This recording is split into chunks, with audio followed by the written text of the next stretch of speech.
বাবার কদম ধরো ভালো বেশি খেয়াল করো আল্লাহ আল্লাহ আল্লাহ আল্লাহ আল্লাহ আল্লাহ জিকির করো কলব। কবি বলছেন ধরো রে পীরের কদম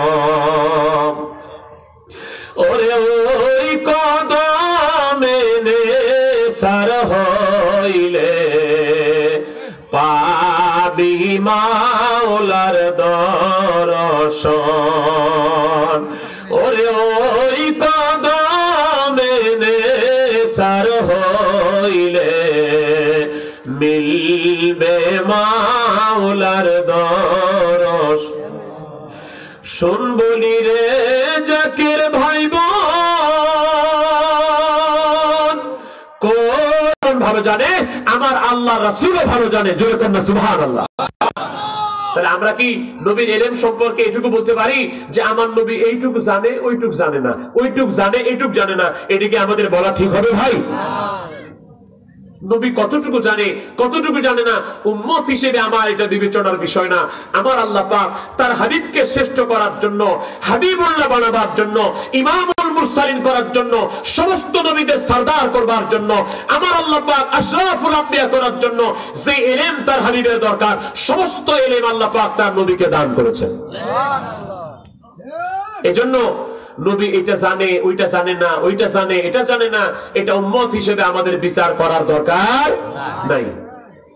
নবীর ইলম সম্পর্কে অনেক মানুষগুলি ওই সময়ও মুনাফিকরা এবং ইহুদিরা প্রশ্ন করতেছিল নবী কি জানে, নবী এটুক জানে ওটুক জানে, কি জানে? এরকম একটা ঘটনা হলো মদিনা শরীফে, রাসূল করিম সাল্লাল্লাহু আলাইহি ওয়াসাল্লামের উট মুবারক হারিয়ে গেল, নবীর উট হারিয়ে গেছে। তো মুনাফিকরা বলতে লাগলো আরে নবী বলে এত কিছু জানে, নবী বলে কিয়ামত হবে, বেহেশত হবে, দোজখ হবে, এইটা হবে সেটা হবে সব জানে, অথচ নবীর উটটা হারাই গেছে ওইটাই জানে না। সমালোচনা করা শুরু করলো। কাহিনীটা হয়েছিল এরকম, রাসূল করিম সাল্লাল্লাহু আলাইহি ওয়াসাল্লামের উটটা বাইরে যাইতে যাইতে হাঁটতে হাঁটতে একটা জায়গায় গেছে, তিনার উট মুবারকের দড়িটা একটা কাঁটার গাছের সাথে লেগে লেপটে গেছিল, ফিরে আসতে দেরি করছে। তো মুনাফিকদের মধ্যে ছড়াইতে শুরু করলো নবীর উট কোথায় হারাইছে এটাই জানে না।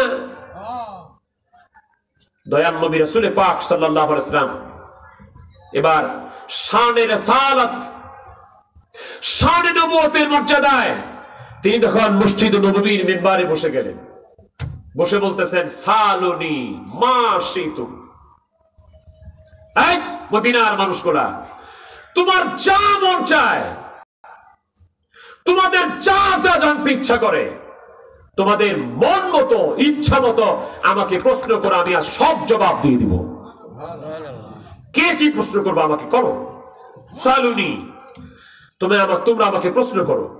নবী যখন চালানি মেসাজের হয়ে মেম্বারে বসে গেছেন, সাহাবা একরাম হাঁটু গেড়ে বসে গেছেন, ইয়া রাসূলুল্লাহ ইয়া হাবিবাল্লাহ আমাদের কিচ্ছু জানার দরকার নাই, হুজুর আপনার ইলম সম্পর্কে আমাদের কোনো সন্দেহ নাই, রাদিতু বিল্লাহি রাব্বা ওয়া বিল ইসলামি দীনা ওয়া বিমুহাম্মাদিন সাল্লাল্লাহু আলাইহি ওয়াসাল্লাম নবিয়্যা ওয়া রাসূলা, আমরা আল্লাহকে রব পেয়ে খুশি, আমরা দ্বীন ইসলামকে দ্বীন হিসেবে পেয়ে খুশি, আমরা আপনাকে নবী পেয়ে খুশি, হুজুর আমাদের কিছু জানার দরকার নাই, আপনার ইলম সম্পর্কে আমাদের কোনো আপত্তি নেই। নবী তারপরে বলছে জিজ্ঞেস করো আমাকে, আমার ইলম সম্পর্কে সন্দেহ করো, সালুনি আমাকে প্রশ্ন করো, আমি সব বলে দিব আজকে। এক লোক সাহস করে বলছে ওগো মুহাম্মদ সাল্লাল্লাহু আলাইহি ওয়াসাল্লাম বলেন তো আমার বাবাকে, বলে ফেলেছে বলেন তো আমার বাবাকে। আপনারাই বলেন আসল বাবাকে, এটা জন্মদাত্রী মা ছাড়া অন্য কেউ জানার কথা, অন্য কেউ জানার কথা না। ওই লোক জিজ্ঞেস করে বসলো ওগো মুহাম্মদ সাল্লাল্লাহু আলাইহি ওয়াসাল্লাম বলেন তো আমার বাবাকে। আল্লাহর হাবিব বলে দিলেন ওরে আল্লাহর বান্দা শুনে রাখো, তুমি যাকে বাবা হিসেবে চিনো, তুমি যাকে বাবা ডাকো সে আসলে তোমার বাবা না, তোমার বাবা অমুক জন।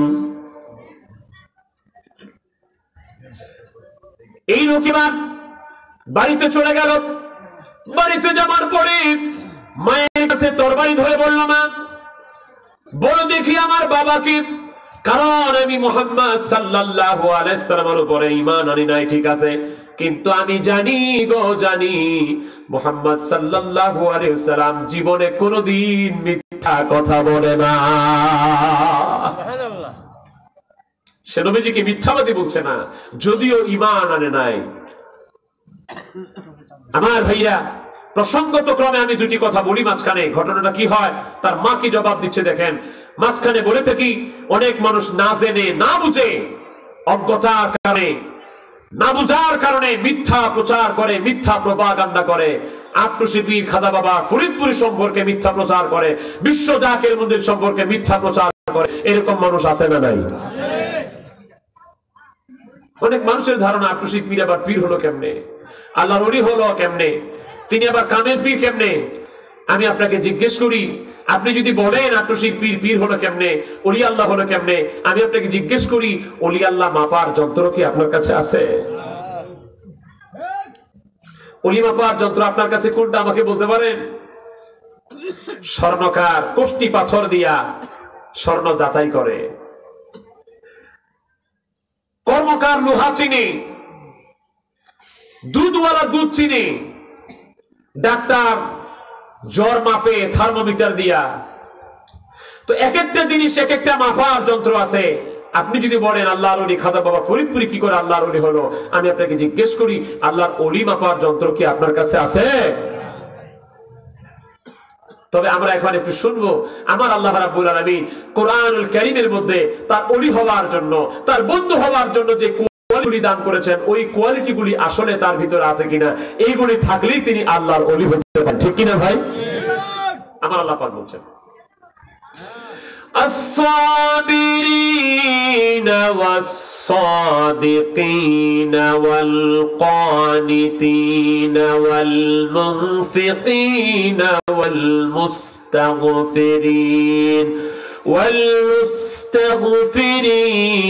بالأسحار।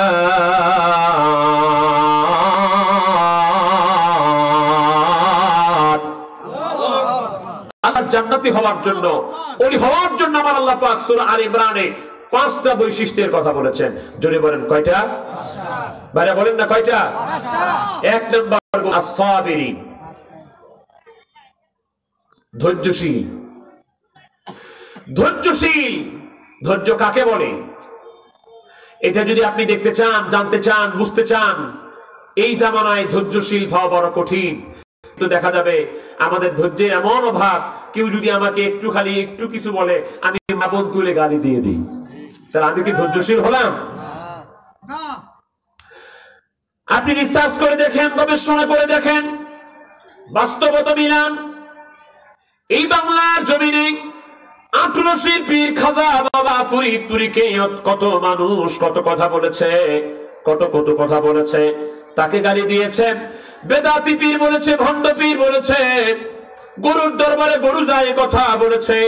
আপনারা বলেন তো আট্টুসি পীর কি পাল্টায়া কাউকে একটা গালি দিয়েছে নাকি? দিয়েছেন? একটা গালি দেন নাই। তিনার কাছে বলা হতো হুজুর আপনাকে গালি দেয় মানুষ, আপনার সমালোচনা করে। খাজা বাবা ফরিদপুরি বলতেন বাবা ওরা তো আমার তরিকা প্রচার করে। হুজুর কেমনে? ওরা যে সমালোচনা করতেছে আপনাকে এটা সেটা বলে। যেমন এখনো অনেক জায়গায়, আপনাদের এলাকা আছে কিনা জানি না, এখন অনেক জায়গায় বলে আট্টুসি দরবারে মহিলা পুরুষ একসাথে জিকির করে। আপনারা বলেন তো আট্টুসি কি মহিলা পুরুষ একসাথে জিকির করে? আজকে আমাদের আট্টুসি বিশ্ব জাকের মঞ্জিলের আমাদের জাকের ভাইয়েরা, আমাদের মরহুম আরশেদ আলী সাহেবের সন্তানরা এই প্রোগ্রামের আয়োজন করেছেন। আজকেও আমাদের মহিলা প্যান্ডেল আলাদা না? আর আট্টুসিতে কি একসাথে থাকার ব্যবস্থা আছে? যারা বলেন যে আট্টুসিতে মহিলা পুরুষ একসাথে জিকির করে, আপনি আপনার বউটা লইয়া যায় জিকির করেন তো একসাথে, আপনি যাই চেষ্টা করেন, বিশ্ব জাকের মধ্যে ঠাঁই পাবেন না। বোরকা ছাড়া, পর্দা ছাড়া এই বাংলাদেশের প্রধানমন্ত্রীও বিশ্ব জাকের মন্দিরে ঢুকতে পারে নাই। যত বড় অফিসার হোক, যত বড় মাতবর হোক, যত বড় খাদেম হোক, যত বড় নেতা হোক, যত বড় অফিসার হোক, সে যদি তার বউকে নিয়ে বিশ্ব জাকের মন্দিরে ঢুকতে হয় তাহলে তার বউটাকে আগে বুরকা পরাতে হবে, পর্দা করাতে হবে। এই কড়া বিধান বিশ্ব জাকের মধ্যে আছে না নাই? আপনি আমি পর্দার ওয়াজ করি, আপনি আমি পর্দার অনেক ফজিলত বর্ণনা করি, কিন্তু আমার জানা মতে আপনি নিজেকে ভেবে দেখেন যে আপনার বাড়িতে এই নিয়ম করছেন কিনা যে আমার কোন আত্মীয় যদি আমার বাড়িতে আসে বুরকা ছাড়া ঢুকতে পারবে না। এই নিয়ম কি আপনি করতে পারছেন? পারেন নাই।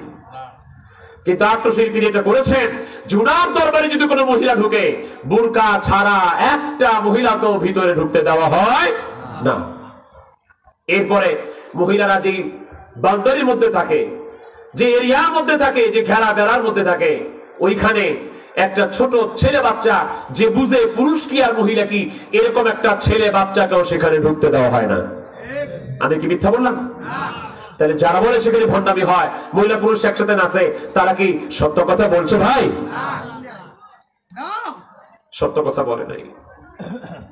যদি সত্য কথা না বলেন, আমার আল্লাহ পাক আপনাকে বলছেন, ইয়া আইয়ুহাল্লাযীনা আমানু তাকুল্লাহা ওয়া কুলু কাওলান সাদীদা। হে ঈমানদারেরা, হে মুমিনেরা, তোমরা আল্লাহকে ভয় করো। আল্লাহকে ভয় করার দরকার আছে না নাই? যে লোকটা আল্লাহকে ভয় করে সে কি মিথ্যা কথা বলতে পারে? যে লোকটা আল্লাহকে ভয় করে সে কি রাতের আধারে আরেকজনের জিনিস চুরি করতে পারে?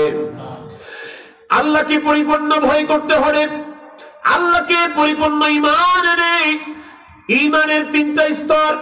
এই ঈমানের একটা নাম হলো ইয়াকিন, ইলমুল ইয়াকিন, আইনুল ইয়াকিন, হাক্কুল ইয়াকিন।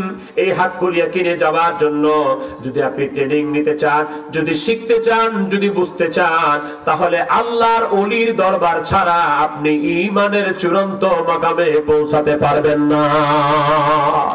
That's impossible. পারবেন না। আল্লাহর ওলিরা আপনাকে শুধুমাত্র এই চোখের দেখা বিদ্যা না, চোখে আমরা যা দেখি এগুলি অনেক সময় মিথ্যা হয়ে যায়, এটা সত্য হয় না অনেক সময়। যেমন জাদুকররা আমাদের চোখের দেখার মধ্যে ভেলকি লাগায়া আমাদেরকে এই বিভিন্ন জিনিস, বালুকে চানাচুর বিস্কুট বানায় খাওয়ায় না, মাঝে মাঝে ভেলকি দিয়ে দেয়। শয়তান তো আবার এর চাইতে বড় ম্যাজিশিয়ান। আত্মশির পীর বলতেন যে এই ময়মনসিংহ টাউনে, আপনারা ময়মনসিংহ বিভাগের মানুষ না? ময়মনসিংহ টাউন হলে ব্রিটিশ আমলে এক ম্যাজিশিয়ান আসছে। খাজা বাবা ফরিদপুরি বলছেন যে এখানে এক ম্যাজিশিয়ান আসলো, সেই ম্যাজিশিয়ানের ম্যাজিক দেখানোর কথা সকাল 10টায়। তো তদানীন্তন সব বড় বড় অফিসাররা একটা হল রুমে এসে উপস্থিত, ম্যাজিশিয়ান ম্যাজিক দেখাবে সকাল 10টায়। তো 10টা বেজে গেল, 10:15 বেজে গেল, 10:30 বেজে গেল, ম্যাজিশিয়ান আর স্টেজে আসে না। যখন 10:30 বেজে গেছে তো সবাই চিন্তা করছে এটা কোনো ধোঁকাবাজ মানুষ হবে, কোন প্রতারক মানুষ হবে, আমাদেরকে ম্যাজিক দেখাবার কথা বইলা সে আর স্টেজে আসতেছে না। তখন সবাই সমালোচনা শুরু করলো। ইতিমধ্যে বুট জুতা পরে দমদম করে এক লোক উঠলো স্টেজের মধ্যে। লোকেরা তাকে জিজ্ঞেস করলো, তুমি কে? বললো, আমি ম্যাজিশিয়ান। তুমি ম্যাজিশিয়ান? আচ্ছা, কয়টার সময় ম্যাজিক দেখানোর কথা ছিল? বললো যে 10টার সময়। বলে এখন কয়টা বাজে? ম্যাজিশিয়ান বললো এখন 10টা বাজতে 15 মিনিট বাকি আছে, 10:15 বাজে। সবাই এবার যার যার ঘড়ির মধ্যে তাকায় দেখে সবার ঘড়ির মধ্যে 10টা বাজতে 15 মিনিট বাকি। অথচ এই চোখ দিয়ে একটু আগে দেখেছিল এখন সময় 10টা বাজে 30 মিনিট। আমার আল্লাহর ওলি খাজা বাবা ফরিদপুরি বলেন, বাবা দুনিয়ার একটা ম্যাজিশিয়ান যে আপনাকে 10:30টার কাঁটা দেখাই দিল 10:15টার সময়, বাবা ইবলিস শয়তান এর চাইতেও বড় ম্যাজিশিয়ান। আপনার ঈমানটাকে লুট করে কখন জানি নিয়ে চলে যাবে, আপনাকে উল্টা পাল্টা বুঝাই দিবে।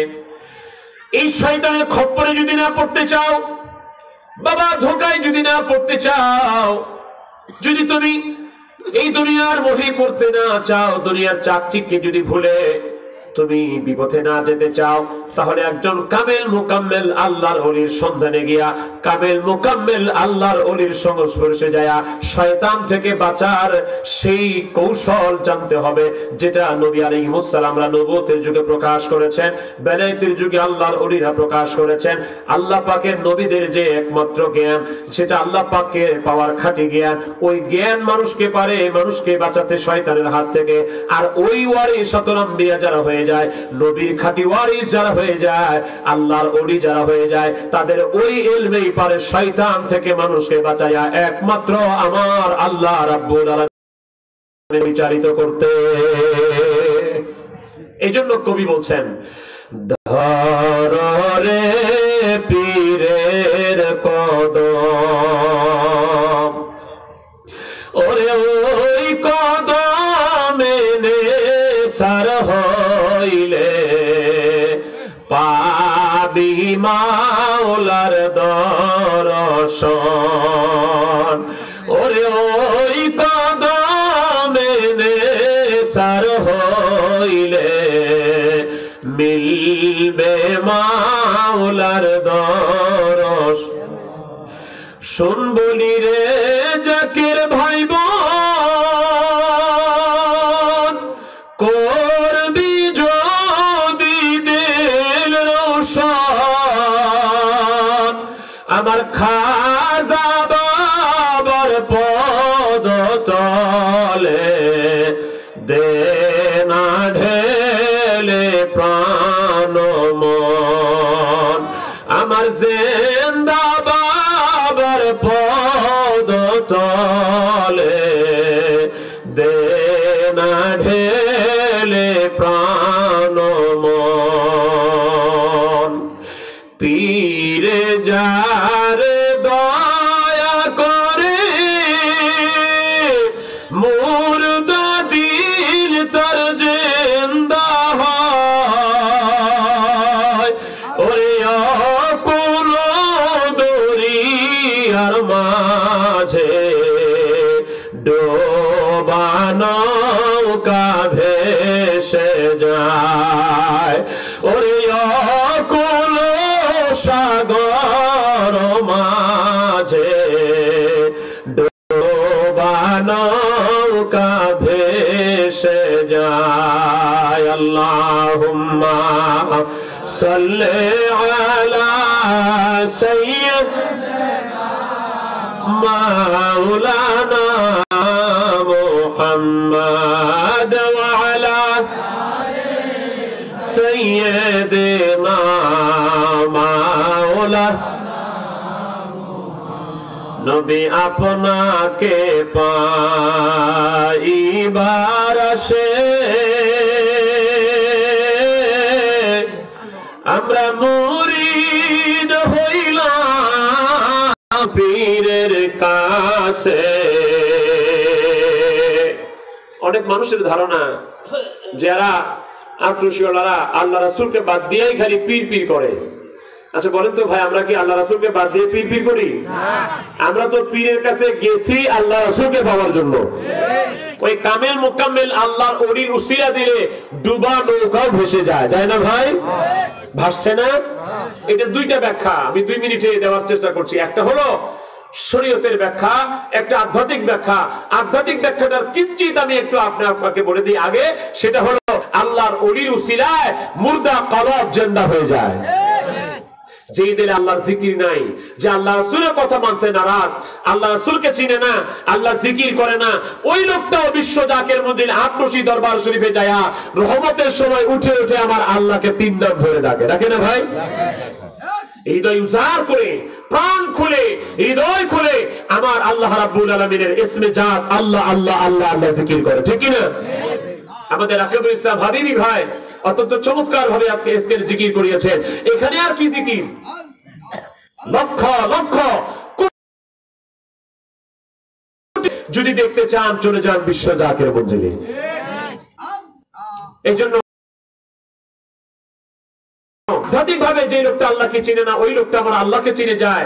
যে লোকটা আল্লাহকে চিনে না সে দরিয়ার মধ্যে ডুবের মধ্যে আছে, ডুবে যাচ্ছিল, আল্লাহর ওলির উসিলায় ওই লোকটা আল্লাহকে চিনে যায়, অর্থাৎ ডুবা নৌকা তার ভেসে যায়।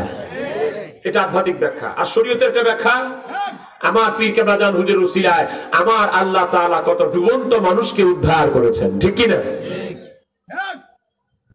বরিশালের এক লোক আমাকে বলছিল বিশ্ব জাকের মঞ্জিল দরবার শরীফে লঞ্চ কাফেলা দিয়েছে। বরিশাল বিভাগীয় লঞ্চ কাফেলা, তখন খাজা বাবা ফরিদপুরি শরীয়তে ছিলেন। লঞ্চ কাফেলায় অনেকগুলি লঞ্চ আসতেছে। তো আস্তে আস্তে লঞ্চের মধ্যে গরমের দিন ছেলে পেলেগুলি, যুবকগুলি লঞ্চের ছাদের উপর উঠছে। সেখানে রাত্রেবেলা জ্যোৎস্নার মধ্যে ছাদে উঠে আরাম করে যাবে বাতাস খাইতে খাইতে। সেই চিন্তায় ছাদে উঠছে। হঠাৎ করে গল্প করতে করতে তাদের ঘুম চলে আসছে। সেখান থেকে একটা ছেলে হঠাৎ করে ঘুমের তালে হাঁটতে হাঁটতে নদীর মধ্যে পড়ে গেছে। এই ছেলেটার দাদা তাকে বিদায় দিছিল। এখন দাদার কাছ থেকে যাকে ভাড়া ছেলেটাকে নিয়ে আসছে, ছেলেটা যখন নদীতে পড়ে গেল তখন বুঝতে পারলো, শব্দ হইলো। তখন বুঝে কিরে কি নদীতে পড়লো, শব্দ হইলো। তখন সবাই দেখলো যে কে কার হারালো। তখন দেখতেছে ওই দাদার কাছ থেকে বিদায় নিয়েছে, ছেলেটাকে নিয়ে আসছিল, ওই ছেলেটা নদীতে পড়ে গেছে। লাইট মারলো, অনেক খোঁজাখুঁজি করলো, প্রায় 2.5 থেকে 3 ঘন্টা পর্যন্ত। 2.5 থেকে 3 ঘন্টা পর্যন্ত ছেলেটাকে খোঁজা হলো, পাওয়া গেল না। বাকি লঞ্চগুলি চলে গেল, 2.5-3 ঘন্টা অনেক দূর চলে গেল। তারা নিরাশ হয়ে গেল, হায় রে ছেলেটা মনে হয় আর পাবো না, শেষ। তারা চিন্তা করলো আর খুঁজে লাভ নাই, যাক যাই দরবার শরীফে, যা করে আল্লাহ, আমরা তো তার বন্ধুর দরবারে যাইতেছি। এটা করে তার চলে আসলো। সব লঞ্চের লোক গরিব দরবার শরীফে চলে আসলো। পিছনে পিছনে ওই লঞ্চের লোকগুলি আসতেছে, তাদের মনটা বড় খারাপ। লঞ্চের লোকগুলি যখন দল বেঁধে কাফেলা করে দরবার শরীফে বিশ্ব জাকের মঞ্জিল আট্রসি দরবার শরীফে ঢুকতেছে। আট্রসি দরবার, বিশ্ব জাকের মঞ্জিল দরবার কে কে চিনেন বা কে কে গেছেন একটু হাত তুলে দেখান তো ভাই। কে কে গেছেন? অর্ধেকের কম মানুষ গেছেন, হাত নামান। যারা জানেন না, যারা চিনেন না, যারা জান নাই, আমি আপনাকে ঠিকানাটা বলে দিই। আমাদের বাংলাদেশেই ফরিদপুর জেলার সদরপুর থানার আট্রসি নামক একটা গ্রাম আছে। এই গ্রামটার নাম আট্রসি। এই আট্রসি গ্রামে একটা দরবার আছে, যেটা 1947-1354 বাংলায় একজন ব্যক্তি প্রতিষ্ঠা করেছিলেন। তিনার নামে খাজা বাবা ফরিদপুরি, বিশ্ব ওলি হিসেবে পরিচিত। তিনি 8 টাকা দিয়ে প্রথম ঘর কিনে সেখানে শুরু করেছিলেন জাকের ক্যাম্প। ওটা আস্তে আস্তে হয়ে গেছে জাকের মঞ্জিল। বহির্বিশ্বে তামাম দুনিয়াতে আমার আল্লাহ পাক তার মুরিদদেরকে ছড়িয়ে দিয়েছেন। তার তামাম দুনিয়ার মানুষ মুরিদ, তার এটার পরিচিতি আস্তে আস্তে হয়ে গেছে বিশ্ব জাকের মঞ্জিল। গ্রামের নাম আট্রসি। গ্রামের নাম কি? সবাই বলেন না, গ্রামের নাম কি? আট্রসি। জেলার নাম ফরিদপুর, থানার নাম সদরপুর। অনেক ভাইরা আছে তাদের আপত্তি, আল্লাহ রশি একটা, আমরা আট্রসি ধরবো কেন? এটা হলো ফাউ ফাউ যুক্তি। আল্লাহ রশি একটা, আমরা আট্রসি ধরবো কেন?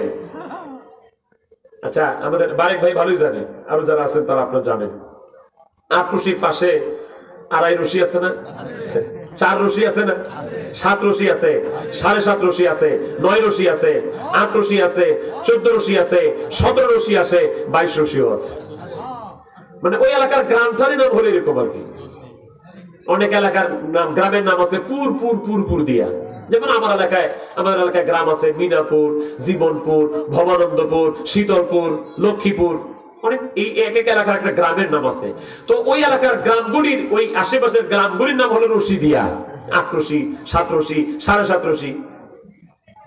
এখন এটা নিয়ে তারা ট্রল করে যে আল্লাহ রশি একটা, তারা 8 রশি যায় কেন? আমাদেরকে আল্লাহ বাঁচাইছে, আমাদের দরবারটা 7 রশিতে না, নাহলে আরো বিপদে পড়তাম। কইতো যে আল্লাহ রশি একটা, তারা 1 রশি বাদ দিয়া 7 রশি দৌড়াইতেছে আল্লাহ 7টা দোজখে যাওয়ার জন্য। এটা তো গ্রামের নাম। যদি এটা নিয়ে ট্রল করেন আর যুক্তি দেন, অযৌক্তিক যুক্তি